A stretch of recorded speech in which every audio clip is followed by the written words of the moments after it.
isu kita pencopotan Mas Dirjen kita, Dirjen Hindu. Sebenarnya Belum ada puas apa, alasannya iya, kenapa gitu. mencopot Dirjen tersebut Dirjen gitu. tersebut yang kerjanya sudah benar-benar sangat amat nyata Kita gitu. dari KMHDI sangat kecewa ya melihat track record dan kinerja dari Mas Seto tersebut yang dianggap sangat kerja nyata lah.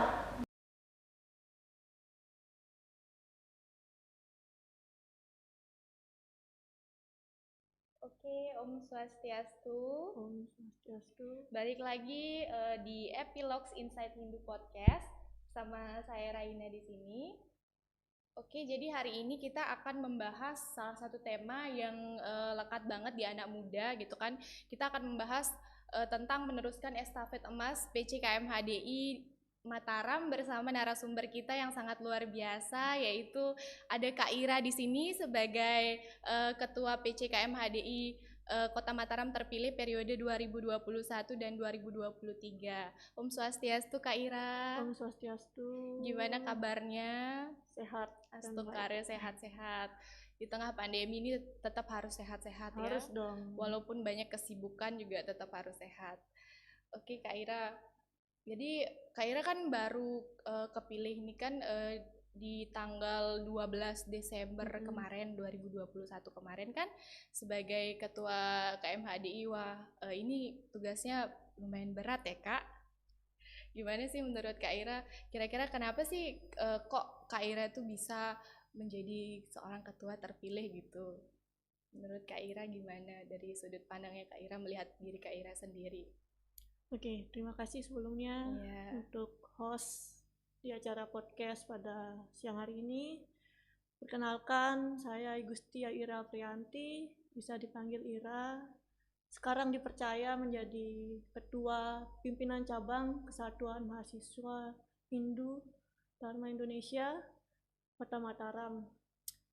Bicara tentang kenapa, tidak lepas dari restu Yang Widi ya, restu orang tua.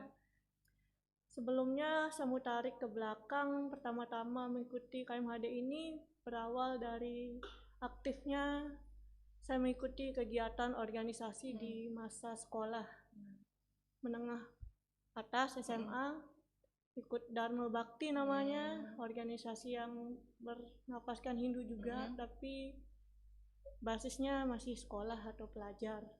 Jadi aktif di Dharma Bakti, terus aktif di Paskibra juga, karena selaras dengan itu Dharma Negara dan Dharma Agama. Nah, saya kenal di KMHDI itu purwakanya seperti itu. Setiap kader itu harus melaksanakan tanggung jawabnya, menjalankan Dharma Agama dan Dharma Negara. Jadi itu yang membuat saya tertarik ikut organisasi tersebut gitu. Kemudian ikut tamat SMA, ikut salah satu program kerja dari KMHDI yaitu Dharma Camp. Ikut Dharma Camp, masih baru tamat selesai ujian nasional gitu kan, ikut Dharma Camp, diajak ikut KMHDI, terus ternyata lanjut kuliah, ya gabung ikut KMHDI. Dari sana mulai aktif di organisasi. Nah, sempat walaupun ada naik turun lah, namanya kita mahasiswa kan, ya, ada pasti kesibukan lainnya, ya, ada juga macam. pasti fase jenuh atau apa gitu kan ya. Tapi Astungkara masih bertahan lah sampai tahun ke berapa jadi ya, 2017 tahun 2021, mau 4 tahun lah ya. Ya, mau 4 tahun. Mau 4 tahun. Dan aktif lagi, aktif banget lah bisa disebut ya, tahun ke 2019 2020 2021. Dipercaya dari Kabit seni dan kreativitas. Di sana mulai explore, mengeluarkan ide-ide gagasan, karena ditantangkan oleh pandemi kan, gimana organisasi ini terus eksis, terus eksis, tapi dengan protokol misalnya. Sempat bekerja sama juga sama Insight Hindu buat live IG di PC, jadi lebih ke media sosial juga kita pembangunan. nama KMHDI itu di tengah pandemi kemarin gitu. Jadi Kak Ira ini sudah banyak ya berkecimpung sebelumnya di dalam organisasi ini sampai akhirnya bisa terpilih menjadi ketua dan dipercaya untuk mengemban tugas yang sangat luar biasa ini gitu kan Kak. Nah Kak Ira mau nanya lagi nih, kalau misalkan dari Kak Ira sendiri nih, gimana sih caranya kita membujuk anak muda sekarang untuk ikut aktif berorganisasi gitu? Sepengalamannya Kak Ira, terus dari sudut pandangnya Kak Ira gimana sih menurut Kak Ira caranya? Nah, itu adalah salah satu tantangan kita kan, apalagi sekarang posisi menjadi ketua, gimana ndak bicara dengan benar atau salah lagi, tapi bicara tentang gimana ide gagasan kita kan merangkul semuanya. Kalau saya pribadi, pendekatan saya yaitu gimana mengkonsepkan program-program ini biar masuk ke karakter kader, yang ada yang suka orasi mungkin, ada kader yang suka main game aja, ada kader yang kritis, ada kader yang bodo amat. Nah, gimana mengkonsepkan program kerja itu bisa menarik gitu nantinya mereka gitu. Jadi gini ya, berusaha memahami isi kepala di dalam satu organisasi itu, karena nggak semuanya sama ya Kak ya, itu merupakan salah satu tantangan juga sih buat Kakak. Terus Kak, kan sekarang ini kan lagi banyak ada isu yang tentang terkait pencopotan beberapa dirjen Bimas gitu kan Kak. Nah itu hangat kan dibicarakan belakangan ini. Nah dari KMHDI-nya itu gimana sih memandang isu ini gitu, gimana melihatnya itu kayak gimana gitu pandangan Kakak sendiri, dan atau mungkin pandangan teman-teman yang ada di KMHDI dalam menghadapi isu ini bagaimana gitu Kak? Oke, jadi ceritanya begini. Saat timbul pertama isu penonjopan atau pencopotan masih awal-awal itu baru satu dirjen yang kita ketahui kan, yaitu Dirjen Bimas Hindunya, itu Triseto Mas Seto. Nah, dari pusat KMHDI sendiri itu sudah memberikan informasi sebelumnya. Jadi kita ada grup WhatsApp, ada ketua KMHDI Indonesia dan KMHDI Indonesia. Di sana sudah diinfokan ada isu berita pencopotan Mas Dirjen kita, Dirjen Hindu. Nah, di sana dari pusat terus menggali informasi tersebut, benar tidak adanya isu ini gitu, atau cuma hoax gitu, kan. Sebelum kita share ke teman-teman kader, teman-teman cabang itu pusat mengolah dulu, memastikan ini benar atau tidak gitu kan.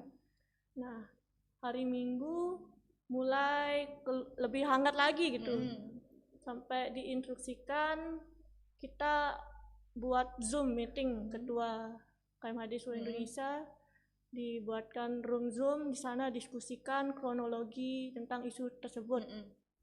Nah, kita dari KMHDI sangat kecewa ya melihat track record dan kinerja dari Mas Seto tersebut yang dianggap sangat kerja nyata lah, sangat sampai terjun ke daerah-daerah terpencil. Jadi tidak bisa diragukan lagi kinerjanya. Kok orang yang kerja seperti ini dicopot? Dicopot, benar. Timbul pertanyaan yang sangat besar dari kita. Nah, sejatinya kan mahasiswa adalah agen of control pemerintahan. Kontrol dan pemerintahan, benar. Jadi kita diminta kritis untuk menanggapi isu tersebut. Nah, jadi itu kita terus gali informasi, banyak timbul hipotesa. Mungkin karena ini, karena itu. Tapi selepas itu kan di dalam peraturan pun tidak dibenarkan pencopotan secara tidak administratif. Seperti itu. Harus ada hal-hal tahapan kan yang harus dilaksanakan. Walaupun ini pejabat eselon 1. Dan kita sebagai masyarakat punya hak untuk bertanya dan memastikan kebenaran dari isu tersebut. Terus itu langkah pertama dari KMHDI, Presidium Pusat membuat room Zoom, menceritakan kronologinya gimana, terus gimana pencarian data dari pusat, pencarian informasi kemudian di-share untuk ketua-ketua cabang maupun ketua-ketua pimpinan daerah. Nah, setelah hasil pertemuan tersebut timbul banyak hipotesa kenapa dan kenapa cara Cara pencopotannya. pencopotan tersebut. Jadi kita diarahkan nih untuk meramaikan di sosial media sebagai langkah pertama kita. Iya, mungkin kayak membuat klarifikasi mungkin dalam Bukan, menghadapi tapi lebih hal ke ini. trending. Oh, trending. Disiapkan hashtag-hashtag yang harus kita trendingkan. Misalnya Save Dirjen Hindu, terus tag dia Jokowi, Menteri Agama. Jadi saya pun di cabang mengeluarkan himbauan gitu lewat media sosial, grup WhatsApp bahwa seluruh kader PC Kemada Mataram harus meretweet atau membuat tweet yang mencantumkan hashtag-hashtag yang sudah kita rencanakan untuk trending, karena itu yang bisa langkah awal kita laksanakan itu biar dilihat oleh pemerintah. Gitu. Karena peran media sosial di sini sangat dipertimbangkan, sangat diperlukan kan gitu kan, apalagi untuk generasi muda gitu kan.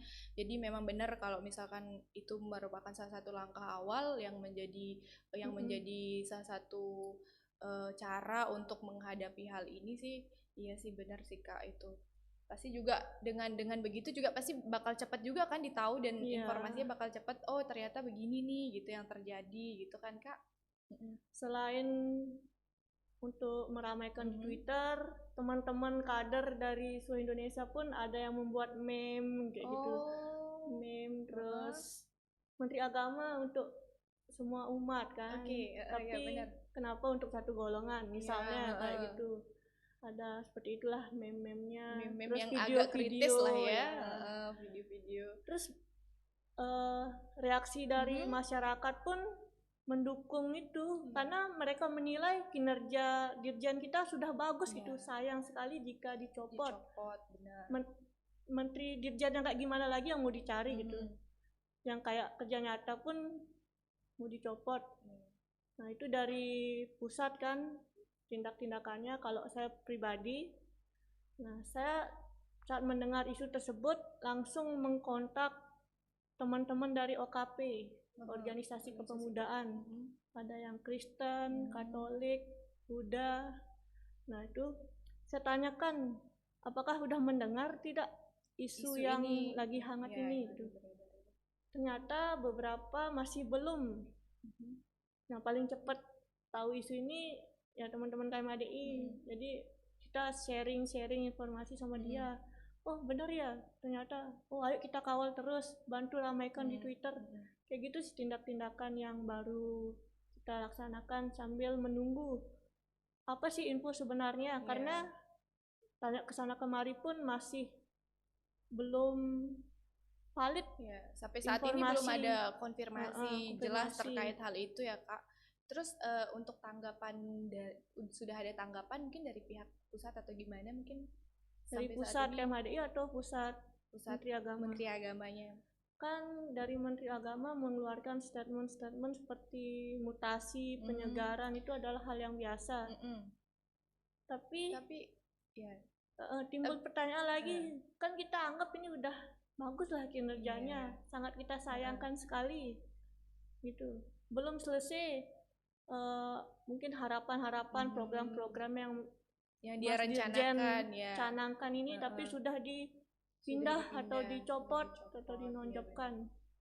Coba kita lihat prestasi beliau kan sempat ada pamfletnya membuat 4 aplikasi digital memudahkan kita umat Hindu, belum membangun pasraman, rumah ibadah, dan Mas Dirjen pun melebur ke semua suku ya.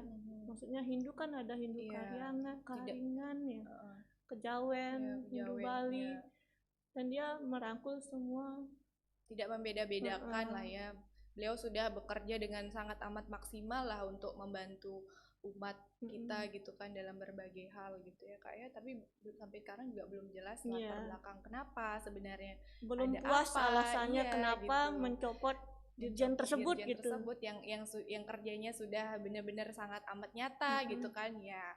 Itu memang sebagai mahasiswa juga kita harus kritis menindaklanjuti hal-hal kayak gitu ya Kak. Oke Kak, kalau dari Kak Ira sendiri nih sebagai ketua sekarang, gimana sih caranya Kak Ira buat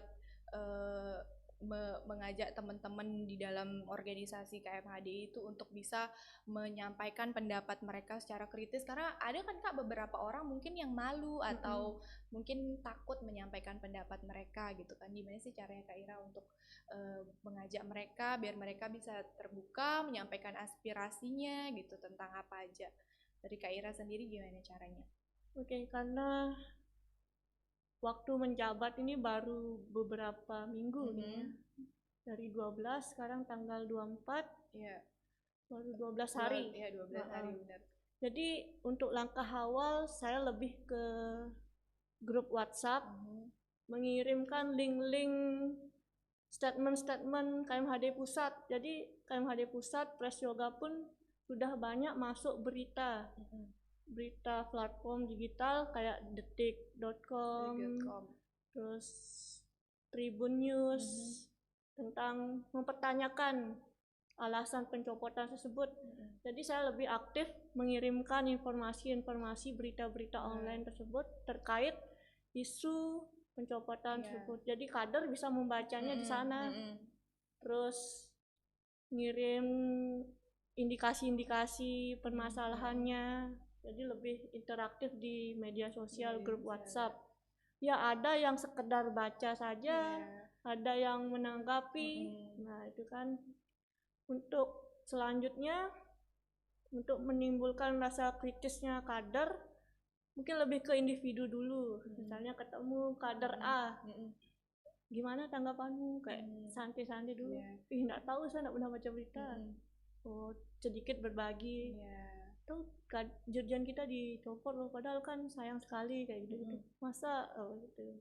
Jadi lebih pendekatan secara individual, pribadi lah ya diajak komunikasi yang santai ya, dulu. sambil membentuk kepengurusan kan. Nanti tanggal 25 hari Sabtu ada open recruitment pengurus bidang-bidang yang akan melaksanakan tugas-tugasnya gitu. Nanti ada litbang penelitian dan pengembangan yang konsen terkait isu-isu berita-berita yang ada di masyarakat. Jadi tugasnya bidang litbang nanti. Kalau saya secara individu yaitu pendekatan lewat media sosial, berbagi informasi, kemudian pendekatan secara individual, ngobrol-ngobrol santai sama kader-kader gitu. Itu sih dari saya. Karena memang benar kalau misalkan juga kita terlalu formal, mungkin ngobrolnya nanti jadi tegang atau gimana, kan lebih asik kalau kita ajak dia, gimana nih ada berita ini nih hari ini, mungkin dia juga bisa menyampaikan pendapatnya lewat sana ya. Terus Kak, kalau misalkan untuk open recruitment-nya ini, nah dari mana tuh? Dari mana dia ditahu lewat media sosial kah gitu untuk bisa join di KMHDI ini? Jadi untuk open recruitment hari Sabtu nanti itu untuk merekrut pengurus.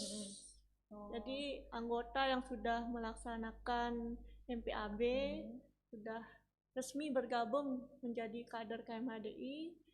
Apabila dia ingin berproses atau belajar di organisasi KMHDI, khususnya cabang Mataram, itu harus melewati tahap open recruitment pengurus. Misalnya ingin belajar di litbang, membuat kajian, terus pokoknya yang kritis terhadap isu-isu yang terjadi di masyarakat, teman-teman bisa bergabung di litbang penelitian pengembangan. Ada di organisasi, misalnya memanajemen organisasi seperti apa, terkait dengan internal, inventaris, dan lain-lain, bisa bergabung di bidang organisasi. Ada kaderisasi, bagaimana pelebaran sayap organisasi kan, menggait teman-teman, merangkul teman-teman mahasiswa Hindu di Mataram, itu di kaderisasi. Atau ingin menjalin relasi ke eksternal, Iya. instansi pemerintah maupun Mhm. swasta kan ada bidang humas. Di sana teman-teman belajar gimana public speaking mungkin ya. Ya, public speaking. Audiensi ke eksternal.